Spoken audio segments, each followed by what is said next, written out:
Good afternoon, and I apologise for the delay in starting. As you can tell, we've had one or two technical difficulties.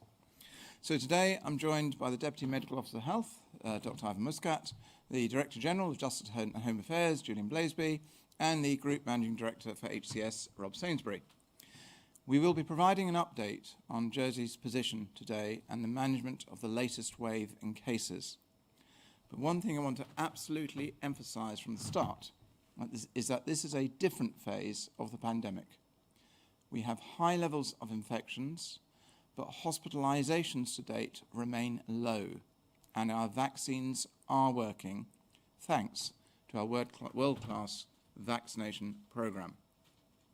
As you're about to hear, instead of using the force of law, we are relying on the good sense of Islanders to act sensibly to protect themselves, their loved ones, and our community. So we will be announcing new measures and guidance that fits the needs of Islanders and is proportionate to our current environment. We want people to remain careful, but we have to move in a new way of managing COVID. People need to be safe, but also need to be able to look after their loved ones, to go to work and to live their lives.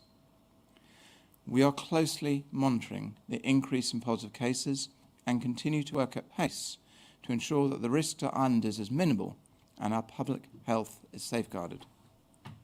This week, ministers and public health officials have met 4 times in as many days and decided upon a series of measures which are proportionate to the level of risk currently posed by COVID-19, which I want to run through. So ministers have agreed a series of optimisations to our vaccination and testing programme. So, for example, any Islander with symptoms of COVID-19 will now be able to book a free PCR test online at any time, day or night, without having to call the coronavirus helpline. Now, the helpline itself has seen an increase in staff in recent weeks, and the average wait time yesterday was 5 minutes, with the busiest time still being the first few hours of the day. The wait for calls to be answered after 10:30 a.m. is now minimal. Ministers have also decided to offer all direct contacts with a positive case in their household free lateral flow testing kits from Monday. Now, unfortunately, we will not be distributing these retrospectively, but if you have a test booked on or after Monday, these will be given to you when you receive your PCR test. And many of you will already be familiar with these kits, which are self-administered and provide quick results. If a member of your household has tested positive, or if you are a direct contact who works in critical infrastructure, we want to strongly encourage you to take up this offer, not only to provide you with peace of mind, but also to keep your friends and loved ones safe. And I also want to remind Islanders that if you are a direct contact, you should engage in lower risk activities, avoiding gatherings and meeting other people outside wherever possible, even if you've tested negative. Ministers have also agreed a series of changes to optimise our vaccination programme to ensure as many Islanders are vaccinated as quickly as possible. So we're going to be reducing the dosage interval between first and second doses to 4 weeks, and that's going to enable 1,800 Islanders to have their first doses or to have their doses brought forward. We'll also be piloting walk-in appointments from Monday between 5 and 6 p.m. And these will be for first doses of the vaccine, and if you haven't yet had your jab, please take advantage of this. Additionally, we will be updating our isolation rules to ensure the mental well-being of Islanders, and particularly young Islanders, is not unduly impaired. Therefore, with immediate effect, Islanders who've been instructed to isolate will be permitted to leave their homes for a maximum of 2 hours to exercise or to take in fresh air. We recognise that the current isolation requirements have been particularly hard on Islanders and especially difficult for those with young children or larger families. This period of no more than 2 hours must be spent outside and must be away from people who are not in your household. This must be done safely, at a distance, and at no risk to others. So further details and specific requirements will be available on the gov.je website. But we know that isolation has had and continues to have a very real and detrimental impact on the mental well-being of islanders, and we are confident that this change will make an important difference, but it must be done responsibly. Islanders who've been told to isolate will therefore now be able to go out and safely enjoy the fresh air we so often take for granted. But I want to be clear, these changes do not mean that you can visit a friend or loved one who is isolating. It does not mean you can invite them round to your home, and you cannot meet up in a cafe or restaurant. There are many islanders who remain concerned by the rising cases which we've seen in recent weeks. And so to those islanders, I want to assure you that we are alive to your concerns and we are watching the current situation very closely, and we will not hesitate to bring in stricter measures if that is what is required. The reason why we have not done this is because the evidence we are seeing indicates that the risk of severe illness in individuals or to our broader public health, as posed by COVID-19, is lower than in previous waves. We know that being fully vaccinated makes an individual 25 times less likely to end up in hospital because of COVID and significantly reduces the risk of serious infection. What's more, despite the fact that the majority of islanders are now fully vaccinated, this group only makes up a minority of our active cases. And furthermore, the majority of our active cases are under 40, and we know that the risk posed by the virus to this age group is lower than in older islanders. Our world-class vaccination rollout means that fewer islanders will experience the severe symptoms COVID can cause, and that even fewer will end up in hospital. It means we've entered a more manageable phase in our pandemic response, one where the scientific advice is to focus not on total case numbers, but on those few islanders who do need hospital care. And at present, we have 11 patients in hospital who have tested positive for COVID, and of those, 9 are being treated for COVID as their primary healthcare need, with the remaining 2 being treated in the hospital for other reasons not related to COVID. Of the 9 patients being treated primarily for COVID, 1 is in the ITU. Separately, an additional 4 patients were discharged from hospital earlier today because they are now medically fit. And I'd like to take the opportunity to say a huge thank you to our very dedicated healthcare professionals, and I know that we all wish those who are currently in hospital a speedy recovery. So, we are seeing a rise in the number of islanders who are testing positive. However, as we've said previously, the percentage of positive cases who are hospitalised has been greatly reduced since previous waves, and our dedicated team at the General Hospital are confident that any cases who do require hospital care can be treated safely. Now, this is not to say that there is no risk. COVID-19 is still a dangerous disease, particularly to those who've not been fully vaccinated. But the evidence we are seeing indicates that for those who are fully vaccinated, the risk is greatly reduced. Finally, you'll have seen that earlier this week, we announced that masks would once again be mandatory in indoor public spaces. And I know that with the sunny weather we've had, masks might seem uncomfortable, but they are an important tool which we should all use to limit the chances COVID has to spread. So please wear your mask when in an indoor public space and do your part to keep our island safe. I'm now going to hand over to Dr. Muscat. Ivan.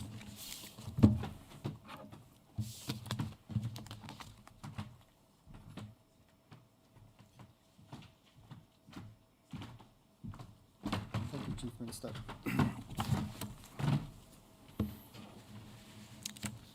The complexion of COVID infections has changed as a result of vaccination. Infection is occurring in younger people. 50% of infection occurs in those under the age of 30, and 80% in those under 50 years of age, as you can see in this slide. And this is also reflective in the test positivity rate by age. In this slide, we can see that those aged 60 or more have a test positivity rate of 2%, and that's the dark brown line at the bottom, whereas those under 15 have a test positivity rate of 14%, as shown by the very light brown orange line at the top of the slide. This, of course, is because the vaccination program started with those most at risk and worked its way down the different age groups, with the older age groups now having completed their first and second doses, as shown by the blue and red bars in this slide. The blue bars indicating the first dose, the red bars the second dose. And as you can see on the left, in the older age groups, the vast majority of people have received both doses. But as you go to the right of the slide, the number of people who have received their first dose is significantly less, and the number who have received their second dose, as shown by the red bars, is even lower still. And this is, of course, because the vaccine program hasn't quite captured the whole population over the age of 18. But we hope that this will be completed by around the middle of August. You can put the infection rates and the vaccination rates together and see the link between the two. And this is such a slide. It looks complex. I will take you through it slowly. The pink area reflects the vaccination rate in the over 60s. And as you can see, it is very high indeed. The 14-day infection rate in the over 60s is shown by the red line at the bottom right-hand side of the graph.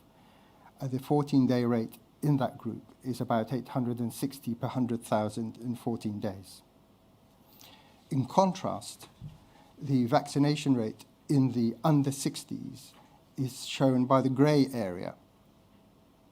And that vaccination rate is just under 50%, whereas the infection rate in that group is about 4 times higher than in the over 60s, and that is shown by the blue line. The infection in younger people tends to be milder. The second reason why infection is milder is because if vaccine doesn't prevent infection fully, it makes infection milder. And this is a phenomenon we see with other infections and other vaccines as well. Therefore, the hospitalization rate is now around 1% versus the 6% or so we saw in the second wave to date.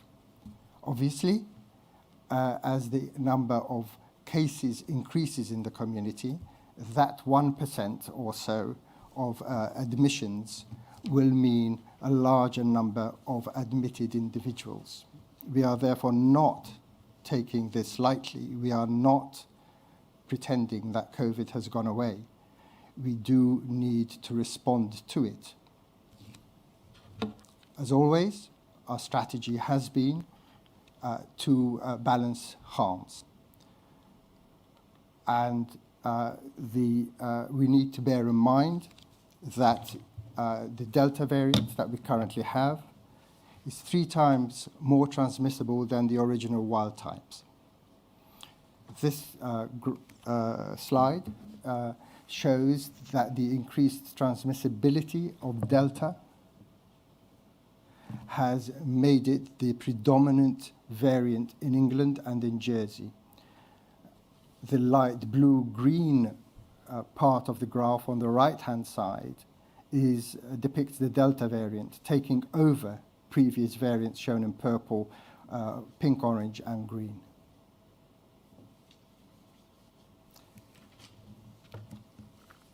So we are not seeing a repetition of the first or second wave. We are seeing a new picture. As I said before, this has not changed our strategy, which as always is to ensure a balance of harms. Our current response remains to suppress the virus, to prevent the COVID numbers from undermining the normal function of society, whilst also, of course, ensuring that we prevent severe disease and not interrupt the rollout of the vaccination programme. Thank you. I will now hand you back to the Chief Minister.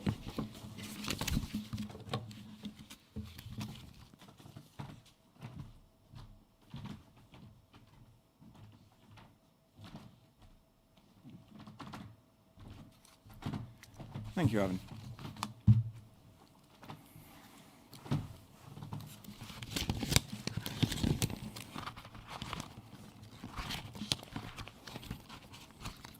So I think we're frozen on the script at the moment. Hold on one sec.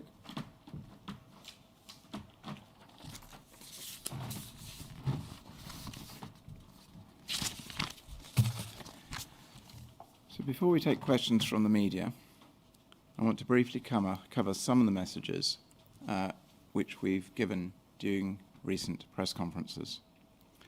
So we are still advising islanders, where possible, to work from home, and officers have been working closely with businesses to assist this. And we appreciate that there are some occupations which don't allow for home working, and we are working closely with those sectors to ensure that appropriate measures are in place to keep employees safe. Now, unfortunately, the increase in numbers will mean that the reconnection of Stage 7 will remain paused throughout August, and this has unfortunately meant that some large events will not be able to take place. Now, there will be an announcement next week in relation to the business support measures which will be in place over summer and kept very closely under review. But I really know that the hospitality and events industry in particular has faced significant pressure, and ministers continue to work closely with the sector to assist them through this difficult period. But we absolutely recognise and appreciate the challenges and the frustrations that this sector has felt during what was meant to have been an easier summer. Now, I think the slides that Dr. Muscat has just run through demonstrate the scientific rationale behind our changing or shifting approach. Our emphasis at this stage of the pandemic is on hospitalisations, and we are urging islanders to act responsibly and follow the guidance to keep our community safe. We do have high levels of infections, but hospitalisations remain low, and our vaccines are working. So instead of using legal force, we're relying on the good sense of islanders to act sensibly to protect themselves, their loved ones, and other islanders. We are giving you the tools and the guidance that fits your needs and your environment. We want people to remain careful, but we have to move to a new way of managing COVID. People need to be safe, but also need to be able to look after loved ones, go to work, and to live their lives. Now, thank you for listening, and we'll now switch and take some questions from the media. Right, and what we have here, just trying to find. Now, hopefully we've got Rebecca at ITV. I don't know if we've got BBC or not. Okay, so Julie Flanagan, Alex from 103. Here we go. Tom from the JP, and Fiona from Bailiwick. So I think we'll go in that order. So Rebecca from ITV. Yes, hello, can you hear me okay? Yes, we can. Excellent. So when we talk about hospitalisations, obviously a lot of the talk we've had over the last few press conferences has been about bed capacity, has been about machine capacity. We haven't talked so much about the availability of nurses and other staff, and we are hearing that there is a significant shortage. With the projection that there could be up to 36 patients in hospital in even the next 10 days, I just wonder what's been done to make sure that the hospital can cope and that other people's health isn't put at risk. Well, that's a perfect question. I'm going to direct that straight down to Rob Sainsbury. Rob Sainsbury, Managing Director. We monitor staffing day in, day out. So today's position in terms of our staff absences, for COVID-related reasons, we've got 39 staff who are not in work. That represents about 1.6% of our workforce. About 3.9% of staff sickness overall at the moment. That's below what we would normally have as a benchmark, which is good. And we are a big workforce. We have over 2,500 staff in HCS. So proportionately, that's a relatively low level of staff that are off work related to COVID. And in terms of vacancies, we have 63 nurse vacancies, of which we filled 35 of them. So we're actually doing quite well in terms of our staffing position. We're not quite seeing the level of activity that would suggest we would have 36 patients next week at the moment, but we are of course monitoring that every day. Want to go for another question, Rebecca? Yeah, of course. So you're announcing this measure today about people who are in isolation being able to exercise for 2 hours a day, and obviously saying they shouldn't meet others, they shouldn't go to cafes, they shouldn't go into other people's homes and things like that. I'm sure there's a lot of people who welcome that as a kind of mental health measure, but there will also be people really worried about what that means for them and how that's going to be monitored, if it can be at all. So what's your response to that, I suppose? I'll give the high level, and I might hand that over to Ivan as well. The high level response is that, you know, we are recognising as we change through our approach to COVID, and that's very much in response to the vaccination programme, we've also got to look at the other consequences of the measures we put in place. So we were getting concerned, and particularly in the context of, I think it's just above 900 of the positive cases are under 19 in our the way we stratify them. So basically, an awful lot of youngsters who are probably, in general terms, least affected by the virus are at the moment locked up for quite a considerable amount of time. And certainly I've had representations, as a number of us have, about the consequences. You actually get a child who, for example, might have had 2, 3, 4 days of illness and actually then is feeling a lot better. And frankly, the remainder of the time is, is to all intents and purposes fit and well, but incarcerated in their bedroom. And that is recognising that change, that impact. It's also just to put it into context, and sorry it's a slightly long answer, and then I said I'll hand it to Ivan. If you actually look at what we were doing in March and April last year, when we allowed everybody out during what was notionally a lockdown for the 2 hours originally, we only knew about a far less number of positive cases that were out there. So actually, in those terms, there will have been people who were circulating at that point when we didn't have any vaccine on the island, who didn't know they had the disease and potentially could have spread it. So we're obviously putting out very clear guidance. We're actually saying again, in the same way as we had very responsive islanders at that point, to maintain your distance, to be sensible about this, but we're allowing you out, and effectively that's to allow you to go for a walk or go to the beach, but please don't go to crowded areas. So I think in those terms, for those people who are concerned, it's not completely out of step with things that we've had in the past, but particularly, again, it is recognising that there's a lot of people out there now on island who have now been fully vaccinated. Ivan, do you want to add? I've given a slightly long answer there, but... Only one or 2 points, if I may. This always comes down to a balance of risk, a balance of harms. And our strategy has never wavered from ensuring that the mitigation processes we put in place do not cause more harm than COVID. We've lived through about 18 months of pandemic with the various stresses and strains that causes, including the particular strain caused by lockdown. The brunt of that has been borne by younger people, in particular children. And in light of all of that, we feel that empowering people to act responsibly, to retain some degree of freedom whilst managing COVID is the better way forward at the moment. If, of course, numbers continue to increase, then we may have to go to more stringent measures. We are hoping not to have to do that. Thank you. Okay. Do we have BBC with us? Yes, can you hear me? Yes, we can. Just can't see you, Julie. Okay. That's fine. Given that we have had more than 3,000 active cases just a few days ago, and there's a lag effect, how worried are you about the pressures put on the hospital further down the line?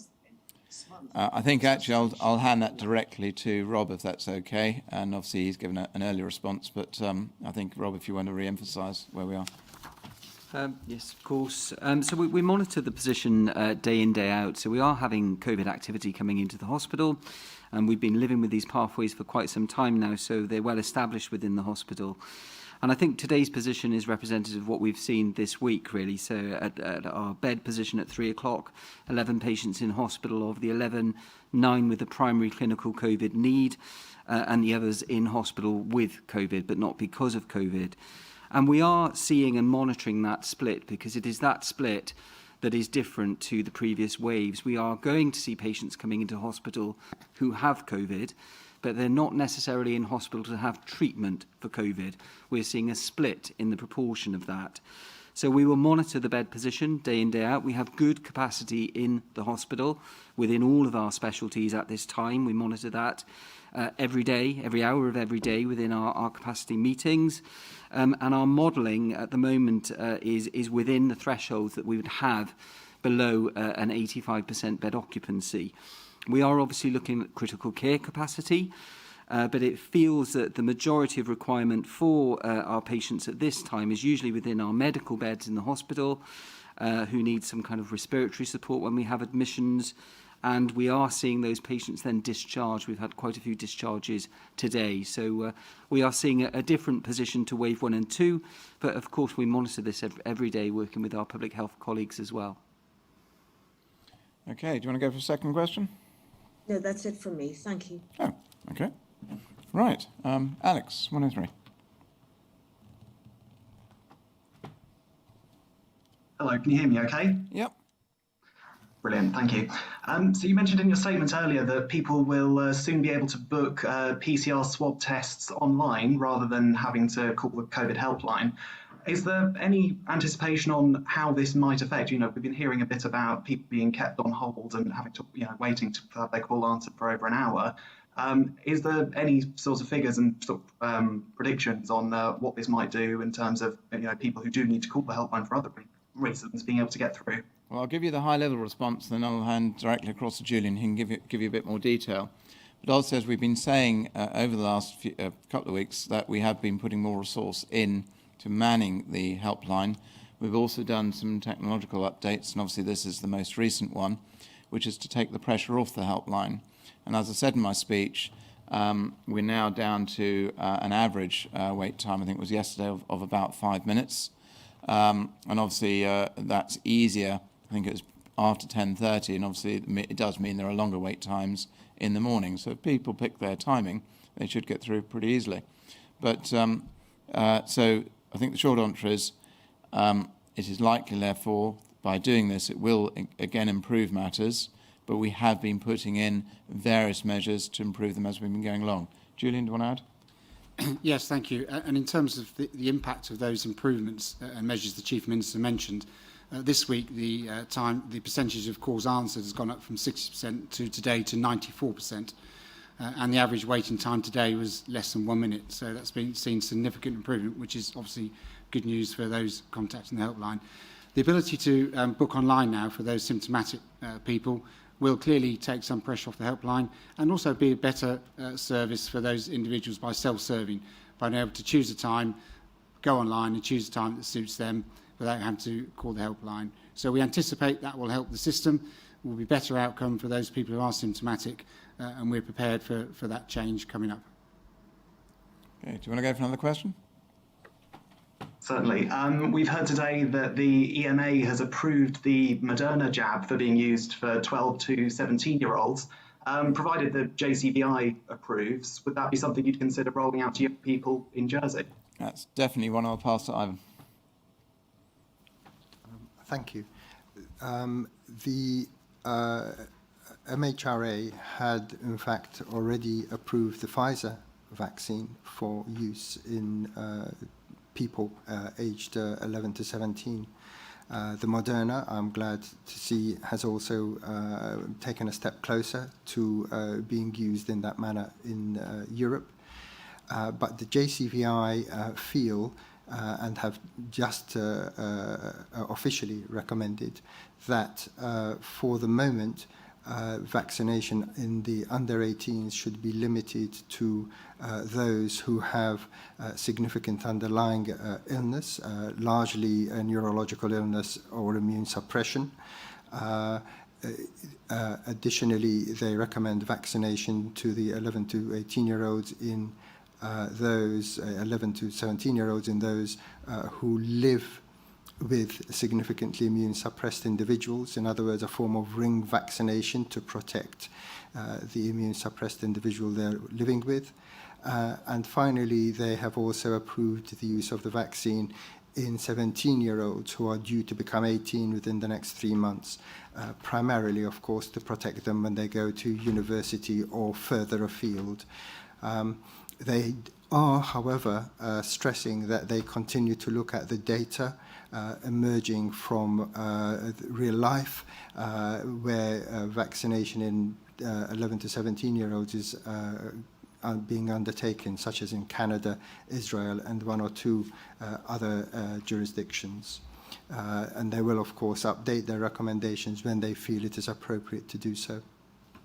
So if it helps, so the summary on that is we continue to follow JCVI guidance. And obviously, as that guidance gets updated, we'll also put further announcements out. Okay, thank you. Okay, Fiona. Thank you very much, Chief Minister. Perhaps one for Mr. Blaseby, as this is an operational matter. Given 3/4 of cases now are symptomatic, has consideration been given to recruiting more medical professionals for the COVID helpline to advise the individuals who might be struggling and want more advice? We've been able to recruit a number of additional staff, both to the contact tracing team and to the helpline, and indeed the contact tracing team are working closely with the helpline to make sure that the advice given is correct and there's an improved join up between the two teams. We have nurses who deal with the symptomatic cases. Those who ring the helpline, as you probably know, can dial and select option 1 because that's for symptomatic people, and then they get to speak to a nurse who understands clearly the clinical issues, and people can describe their symptoms, and then they get the appropriate advice. And as we mentioned, obviously, with the new system, if they choose to, and they can, and we'd encourage people to book online to get their tests. So we're monitoring all the recruitment. We've increased the numbers of staff across both the teams, and that has definitely seen improved performance. Okay, do you want to go for a second question, Fiona? Just before I move on to that, sorry, that didn't completely clarify. I was asking specifically about the medical professionals manning the COVID helpline. So you mentioned that there were nurses on there. Can you just clarify how many there are? And because there are now so many symptomatic individuals, has that provision increased as a result? Well, I don't know the exact numbers, but what I can say is when we look at the performance over the week, as I mentioned, improving up to 94% of calls answered today, and that includes all the symptomatic calls. Therefore, we've got the right number of medical professionals, as you say, nurses, to deal with those calls. Okay, do you want to go for the second question? Okay, thank you. I'd be grateful for an update on the booster vaccination programme. When does vaccine immunity start to wane, and at what point do you anticipate only considering islanders who have had a booster jab as being fully vaccinated? Thanks. Again, that's a really important question. I think that's going to go straight to Ivan. Thank you. There are 2 parts to that question. The first is the booster program.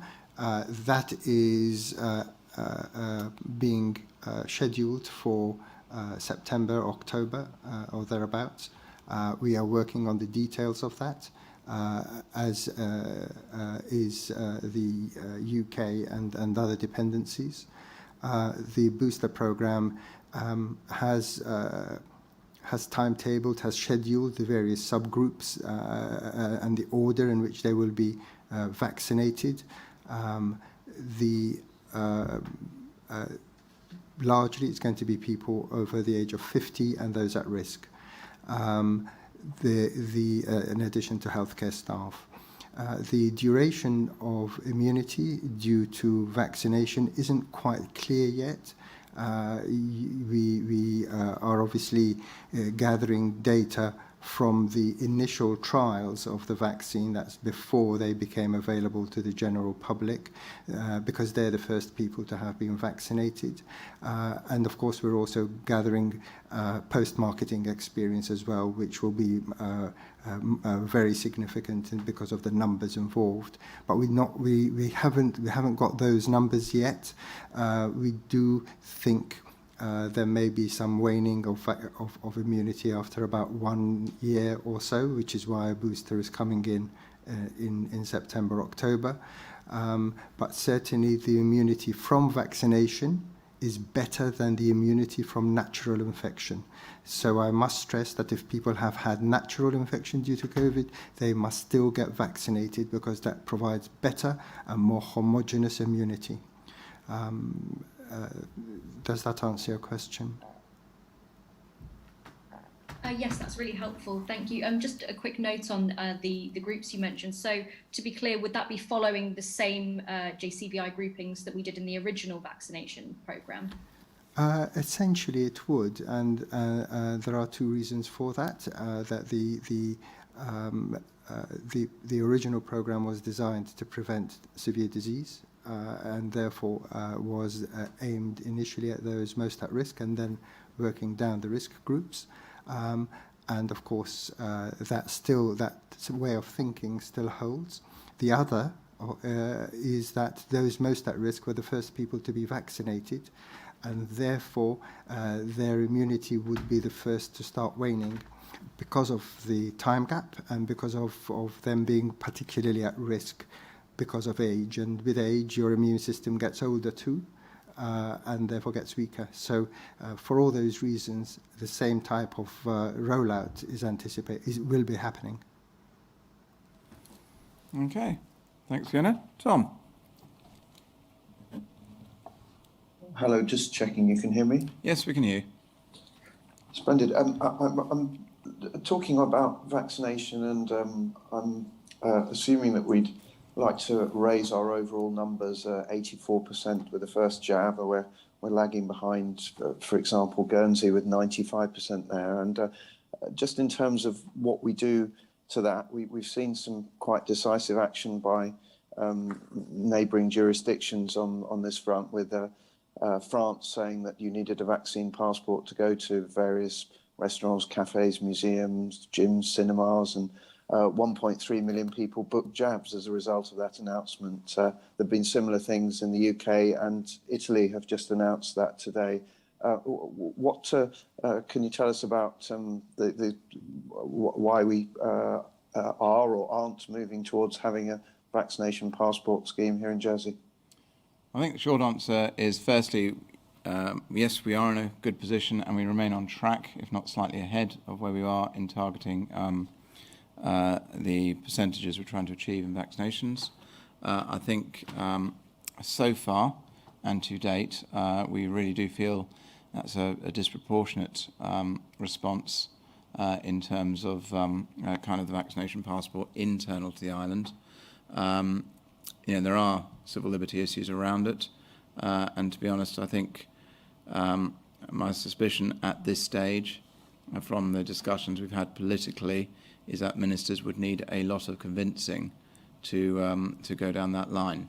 Obviously, we continue to watch, and we would much prefer islanders to voluntarily get vaccinated. It is about protecting not only yourself but also our community, your neighbours, your friends, etc. And obviously, what we are trying to do, so we are trialling the drop-in session from Monday, in early evening. And again, hopefully, this is about making it more accessible and easier to get in and to go in and get that first dose. But I think from the overall perspective politically at this stage, there's no political will to go down that line of vaccination passports. I think I'll stop there. I don't know if anybody, I think that's probably more a political discussion than an operational one at this stage. Very interested to hear Dr. Muscat's view on it. If Ivan wants to give a view, I'm happy. From a medical point of view, clearly it is really important that people get vaccinated. It is our prime defense against COVID. It is what is putting us on the road to being able to live with COVID. We haven't got to our destination yet by any means, and people must not delude themselves into thinking we have. We haven't, but we are on the road, and vaccination is the principal vehicle that will take us down that road. There will be other measures. Mitigation will continue to be important as we go forward, but it really makes a huge amount of sense for all those who are eligible to be vaccinated to get vaccinated to protect themselves, their families, their loved ones, and the community at large.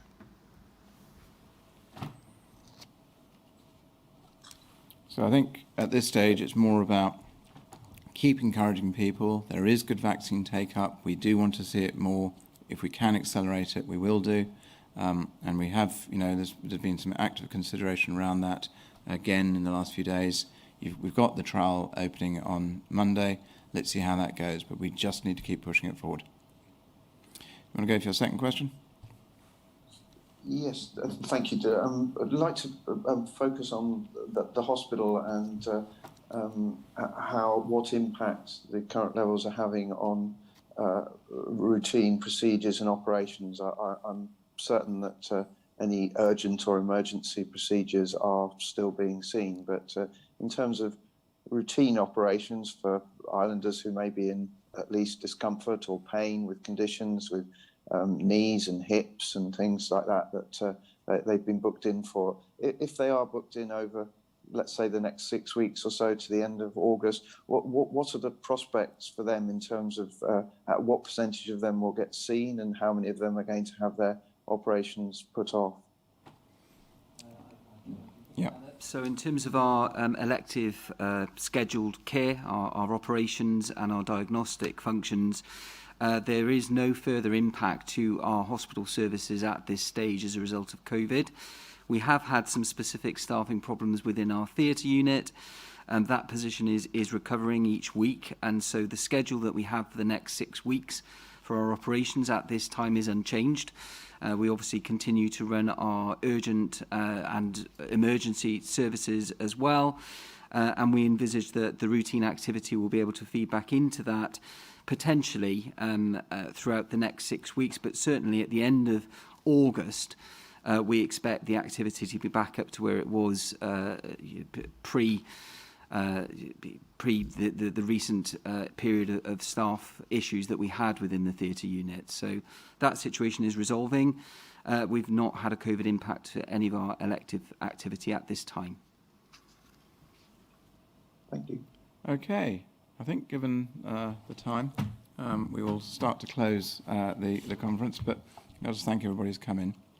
So, as I said, I'd like to thank all of the members of the media who've joined us today, and also thank you for listening. As we've said, cases will continue to rise, and we expect the number to continue to rise over the coming weeks. But our pandemic response is shifting. So in recent weeks, we've placed a greater emphasis on hospitalizations because our vaccine program has reduced the severity COVID is having on our overall public health. But we mustn't be complacent. Our approach requires that as many islanders as possible go out and get the vaccine. So thank you so much to those of you who have already done so. But if you or someone you know hasn't yet got the jab, please make use of our walk-in appointments next week and get vaccinated. It's quick, it's free, and it's one of the most important things you can do personally to help those around you. Thank you for listening, and I wish you all a safe and pleasant weekend, and we'll bring this to a close.